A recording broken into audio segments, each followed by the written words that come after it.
Welcome to the East Asia by Rhoads Murphey chapter summary podcast at the Historian's Eye. Please subscribe, and if you'd like to be notified when new episodes appear, click the bell icon. Chapter 8, The Qing in Prosperity and Decline. Section 1, The Rise of the Qing Dynasty. The revolt of the three feudatories was a civil war that emerged against the Manchu, or Qing dynasty, in 1673. Due to this revolt, it took the Qing until 1681 before they controlled the entire country. Wu Songui, the former Ming general who had used the Manchus to suppress Li Shiqing's uprising, was rewarded with large tracts of land in the southwest and became wealthy through trade. With the aid of his large army, he rebelled against the Qing. Two additional former Manchu collaborators joined him. Between the three of them, they controlled the majority of South China. Taiwan, or Formosa, became the headquarters for the Ming loyalist rebel named Jing Qingan from 1624 to 1663. The Dutch were driven from the island. His son, who also joined the revolt of the three feudatories, succeeded him. In 1683, the Qing occupied Taiwan and eliminated the remaining rebels after almost 40 years of civil war. After the Manchus had succeeded in ending resistance, they worked towards gaining Chinese support and forming a partnership with the country's population.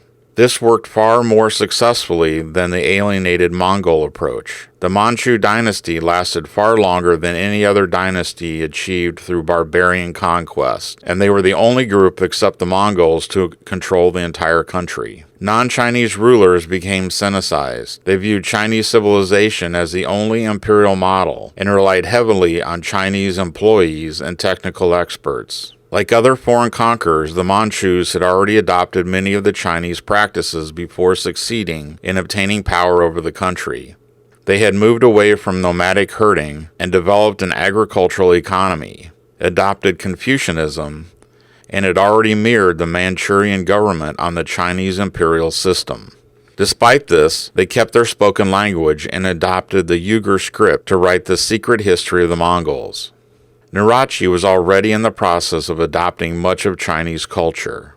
Under Narachi and his son Hong Taiji, from 627 to 643, the process of Sinicization gained pace. In 1635 and 1636 respectively, Hong Taiji gave his people the name Manchu, and his dynasty the Qing.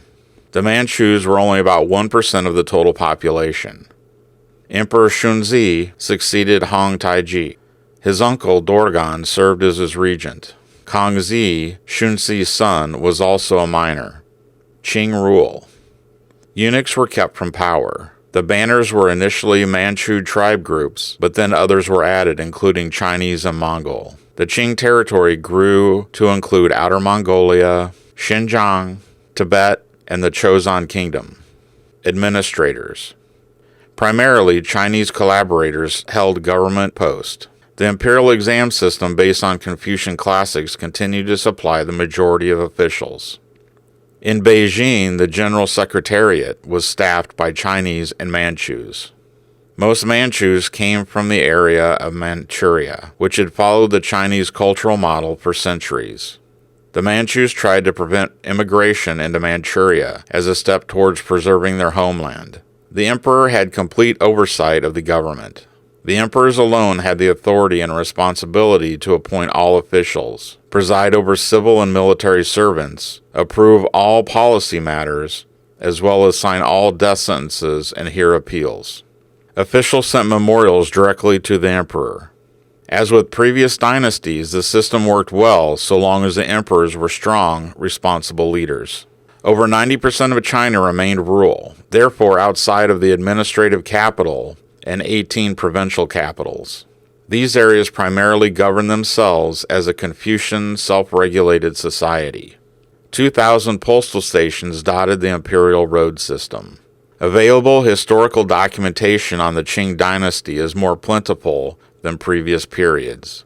This is partly because the period is closer to us, but also because Qing China was well respected and written about by Europeans. Philosophers of the European Enlightenment were impressed by the Confucian emphasis on morality and education.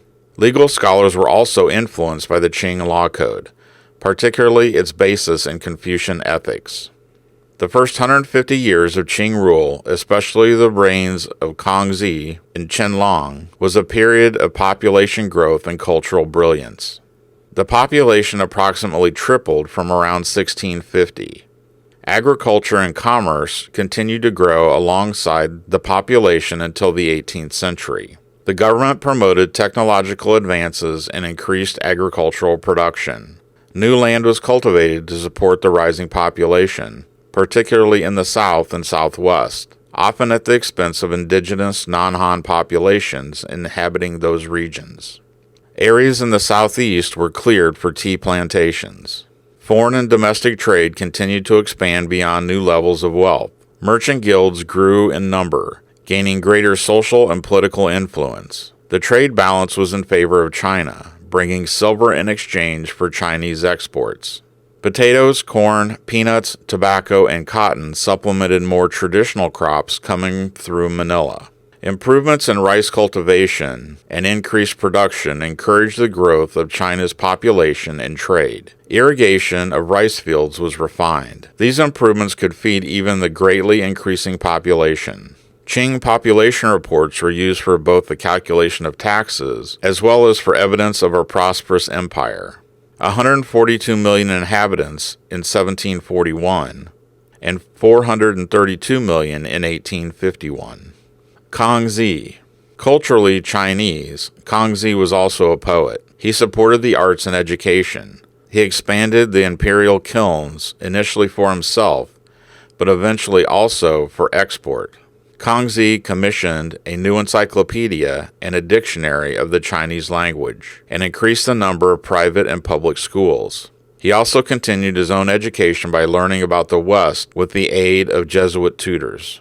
Kangxi was also an effective military leader. He supervised the acquisition of Taiwan, restored Chinese control over northern Manchuria and Xinjiang, as well as established Chinese authority in Tibet. The negotiation of the Treaty of Nerchinsk in 1689 with Russia over northern territory in Manchuria marked the first significant treaty with the Western power.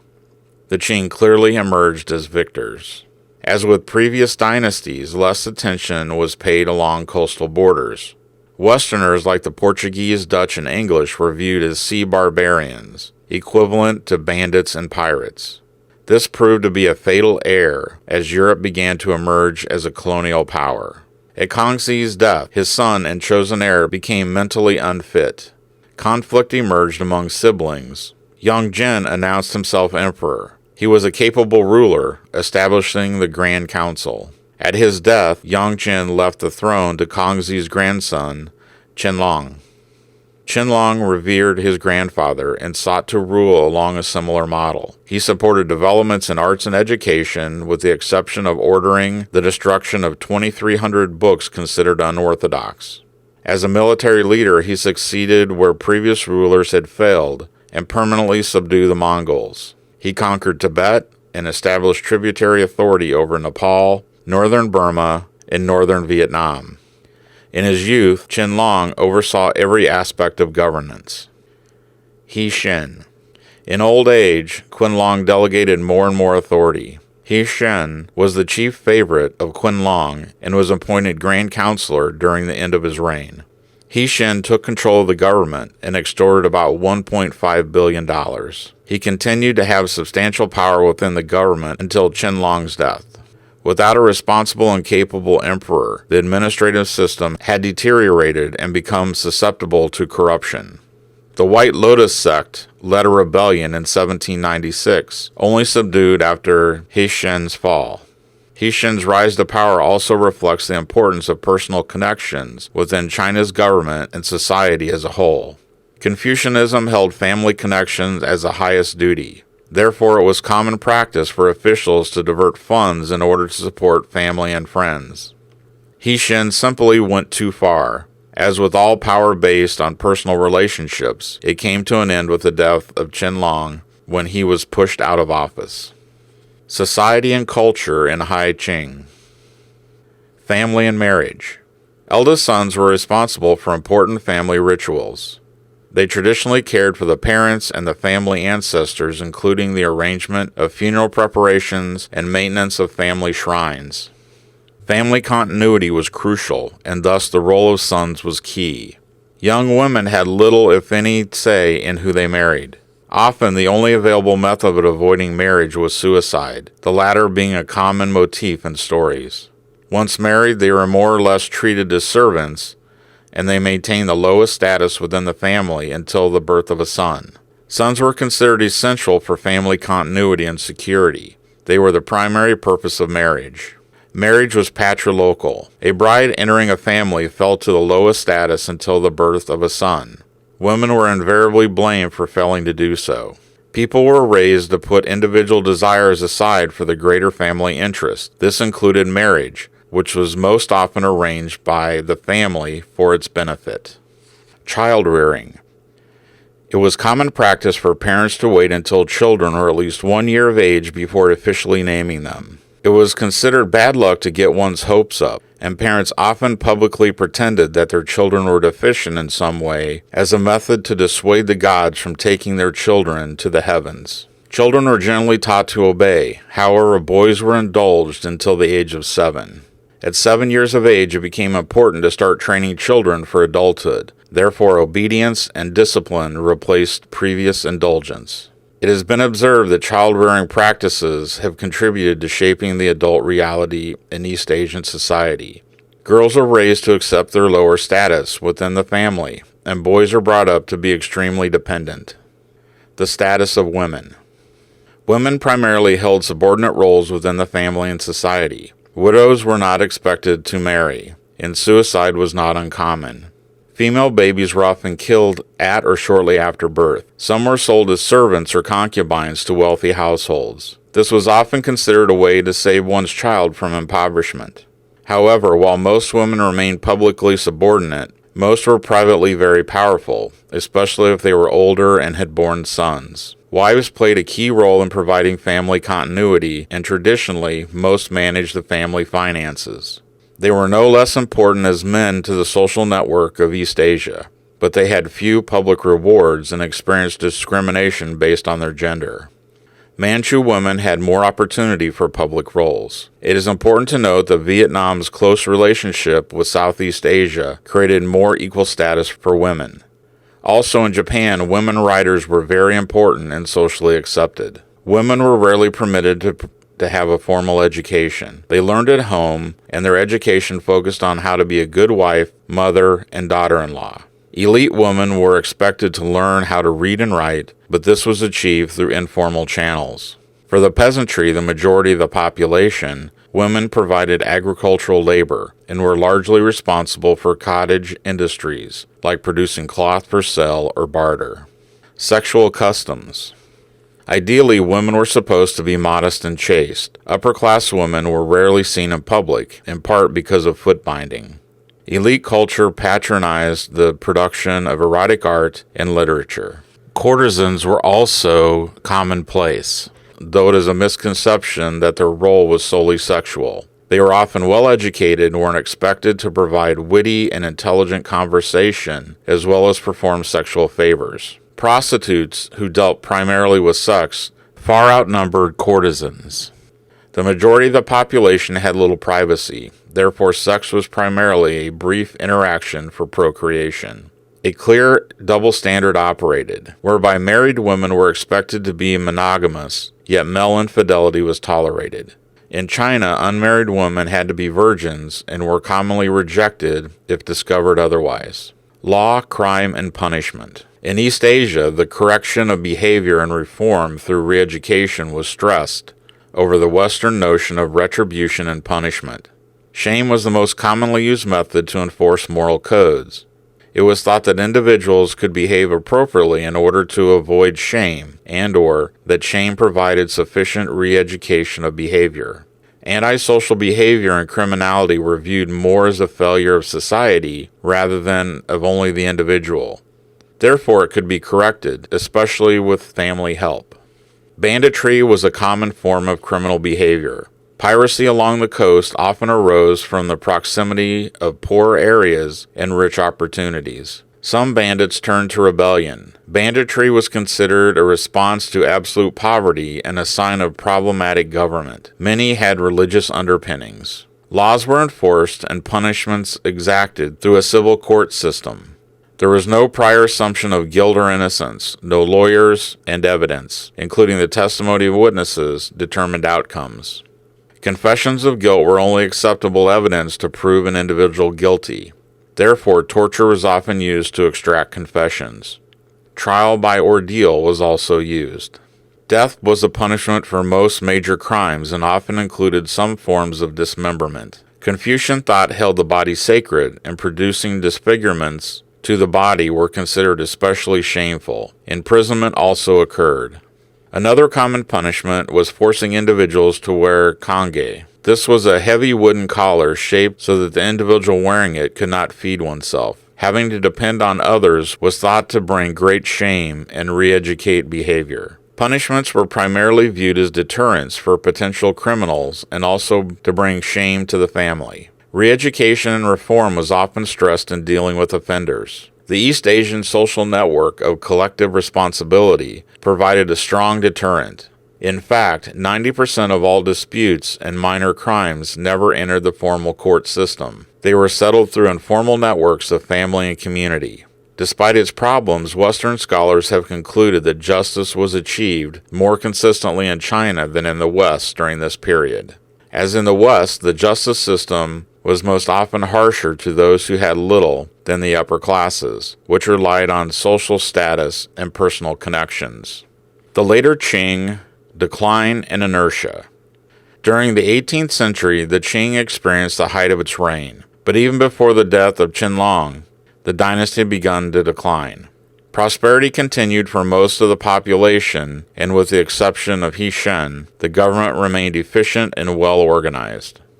Art and literature throve, the latter being illustrated by The Dream of the Red Chamber. Problems arose as the growing population began to exceed that of the available opportunities.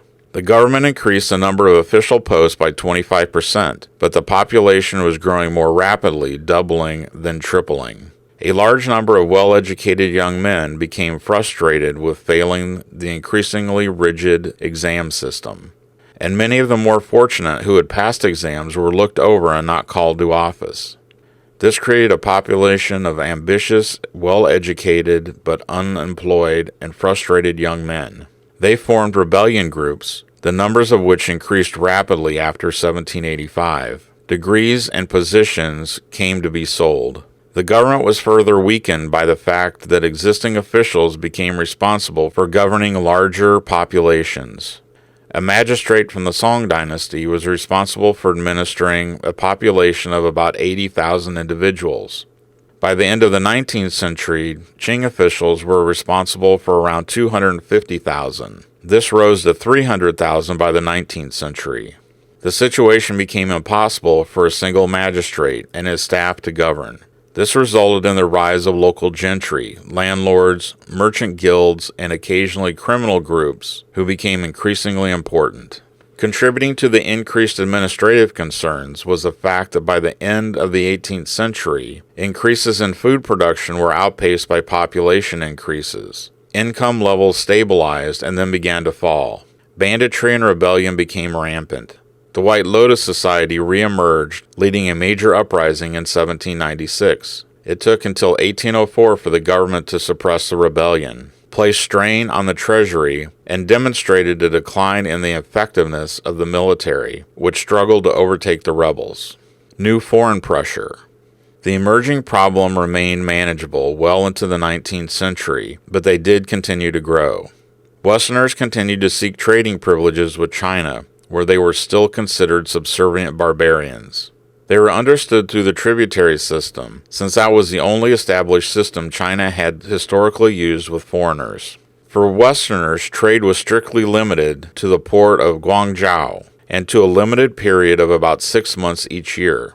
Foreign merchants found these restrictions frustrating, since they understood China as a vast marketplace with a variety of merchants. Both the Dutch and the British, who viewed themselves as equally powerful states, tried to negotiate for expanding trade access and failed. The Englishman James Flint tried to sail to ports north of Guangzhou, but found himself deported. By the last decade of the 18th century, the English had begun to find these limitations intolerable. In 1793, King George III of England sent Viscount Macartney to Qinglong with the hopes of negotiating expanded trade. Since neither Europe nor China understood much about each other, their awkward interaction failed to improve trade relations. The emperor felt obligated to accept the tributary gifts, though they were viewed as of poor quality. Macartney refused to perform the ritual submission of kowtow and was only granted an informal meeting with the emperor where they did not face each other. Successive attempts by both the British and the Dutch failed to improve foreign trade relations, and interaction with the West remained limited and highly regulated. This only contributed to further frustration for the West. Lord Amherst came in 1816 with no more success than Macartney. Foreign merchants remained confined to Guangzhou. Qing glory and technological backwardness. The emperors that had followed Kangxi and Qianlong, while not as powerful as successful, succeeded in renewing a sense of honesty and responsibility to governance after the corruption of He-Shen. However, the state experienced a series of failures. There was no adequate long-term response to the economic pressures of an increasing population. Slowly but surely, the Chinese economy declined. Rural poverty grew in certain areas as the population increased more rapidly than agricultural production. Agricultural technology had peaked. The only option for China was to look towards new technology, particularly the now superior technology developed in the West. However, the government failed to realize this. It continued to resist the adoption of anything foreign and viewed such ideas as an unnecessary disruption to the current system, which was considered superior. This was most likely furthered by the fact that the Qing dynasty was the result of foreign invasion. The current government felt that added pressure to continue preserving China's ancient ways. Commerce continued to flourish and grow, but the rise of an urban merchant class in China developed along a different path than the West. In China, the merchants and their guilds never developed into an independent group of entrepreneurs who sought to change the system to their advantage. Wealth was acquired through obtaining large shares of existing production, rather than increasing production and venturing into new markets. Money was invested primarily in land, money lending, and luxurious living. Investments in new technology that could increase production rarely occurred, as they often did in the West. While China had pioneered many important technological and medical advances, an emphasis on Confucian classics limited scientific inquiry. These successful scientific and technological innovations developed by the West rested primarily on the melding of theory, design, experiment, and practice. China was further limited from engaging in such developments due to its traditional division of labor. Artisans, while highly skilled, remained primarily illiterate, while the elite educated class labored with their minds. Already so successful, China had less of a need to break with its past as Europe did as it rose to power. Unfortunately for China, Europe's success coincided with the last third of Qing rule, historically a period of decline for all dynasties. Two major problems faced rulers: the huge population and increasing threats from foreigners. By the 19th century, corruption within the government had weakened its power greatly. Influential and wealthy families increasingly escaped taxation, placing a larger burden on the peasantry and leading to increased banditry and rebellion. China also continued to concentrate on its northern land frontier and failed to realize the seriousness of the new sea barbarian threat along its coast. Opium War with Great Britain. By the 1820s, more silver was leaving China to pay for the importation of opium than was entering the country through its exportation of tea, porcelain, and silk. This created an imbalance in the economy, especially since Chinese taxpayers were required to pay in silver. Originally imported from Persia, a market for imported opium from British India developed. Opium, a highly addictive drug, was originally used medicinally, but became used heavily as a recreational drug in the late 1700s. In response to the problem, the government declared the use and trade of opium a capital offense. Unfortunately, the law was widely ignored and proved ineffective. The Opium War, better described as the Anglo-Chinese War of 1839 to 1842, followed an attempt to control the trade. While the opium trade was the immediate cause of war, the arrogance of both sides was the long-term cause. An imperial commissioner was sent to Guangzhou in 1839 in order to stop the illegal trade of opium. During the assignment, he ordered the destruction of opium being stored there. According to Chinese law, the British had no legal right to store opium in China, but the stocks of opium were technically the property of British merchants. The destruction of British property by the Chinese became the pretext for a war that primarily was about Britain's frustrated desire for trading rights with China. British naval superiority overtook the Chinese, and the Treaty of Nanjing was signed after 3 years of conflict in 1842. The treaty was the first in a long series of what the Chinese referred to as the unequal treaties.